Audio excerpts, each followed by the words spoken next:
আমলিচুর চাষ তো অনেক শুনেছি, কিন্তু জানেন কি এই গ্রামে লেবু চাষ করে স্বাবলম্বী হয়ে উঠেছেন অনেকেই। এই লেবু চাষ যেন নতুন দিনের আলো এনে দিয়েছে এখানকার কৃষকদের জীবনে। হাওরের বিশাল মাঠ জুড়ে থোকায় থোকায় ঝুলে আছে বাহারি লেবু, আর সেই লেবুর গাছে ফুটে থাকা ফুলের মন মাতানো সুবাস যেন পথচারীদেরও থামিয়ে দেয়। চারপাশের এই সুন্দর পরিবেশ আর লেবুর গন্ধ যে কারো মন ভালো করে দেবে মুহূর্তেই। আমি বদল ভাইয়ের নিউ বাগানে আসলাম দেখার জন্য। বদল ভাইয়ের নিউ বাগ করিয়া ভালো লাভবান হয়েছে, এই জন্য আমিও পদ্ধতি নিছি। এই বছর আমি প্রায় 1 একর জমি চাষ করবো আল্লাহ যদি করা আরি। কিশোরগঞ্জের বাজিতপুরের ছোট্ট এক গ্রাম উজানচর। উজানচরের হাওরের বিস্তীর্ণ জমিতে চাষ হচ্ছে চায়না 3, কাগজি, এলাচি এবং দেশি জাতের লেবু। এই গ্রামের কৃষক মোহাম্মদ বাদল মিয়া 2022 সালে মাত্র 35% জমিতে 15,000 টাকা খরচ করে লেবু চাষ শুরু করেন। এখন প্রতি বছর তার খরচ হয় মাত্র 10 থেকে 12,000 টাকা, আর লেবু বিক্রি করে আয় করছেন 3.25 লাখ টাকা। সর্বপ্রথম আমি ওই লেবু চাষের আগ্রহী হলাম, এই জমিতে নাকি ধান চাষ নাকি এগুলো করা হতো।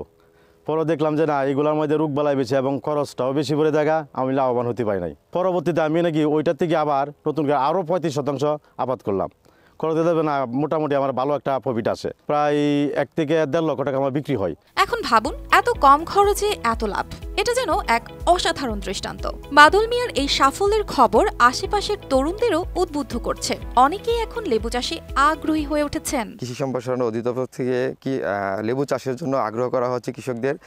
আর পাশাপাশি এখানে কৃষক লেবু চাষ করে এবং বাণিজ্যিকভাবে কৃষক অনেক লাভবান, এবং এ দেখে আমাদের আরও কিছু স্থানীয় কৃষকরা যারা লেবু চাষ করতে আগ্রহ ছিল না, এখন তারাও আগ্রহী হয়েছে। উপজেলা কৃষি অধিদপ্তর জানায়, উজানচরের 12 একর জমিতে বাণিজ্যিকভাবে লেবু চাষ করা হচ্ছে। এখানে কেবল লেবু বিক্রি নয়, স্থানীয় মানুষ লেবুর সুবাস এবং এর স্বাদে মুগ্ধ হয়ে প্রায়শই এই বাগানগুলোতে আসেন।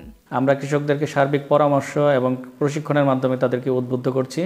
নতুন নতুন উদ্যোক্তা তৈরি হচ্ছে এই লেবু চাষে, কারণ অল্প পরিশ্রমে এবং অল্প সময়ে এবং খুব কম পুঁজিতে তারা এই ব্যবসাটা পরিচালনা করছে, এবং এক একটা গাছ থেকে তারা কিন্তু প্রচুর পরিমাণে লেবু সংগ্রহ করছে এবং এর ফলনও ভালো। কৃষি বিশেষজ্ঞদের মতে লেবু চাষ একটি টেকসই উদ্যোগ। একবার চারা রোপণ করলে সামান্য যত্ন এবং কিছু সারের মাধ্যমে কয়েক বছর ধরে ভালো ফলন পাওয়া যায়। এছাড়া রোগবালাই কম হওয়ায় এটি সহজেই লাভজনক। News desk, RTV।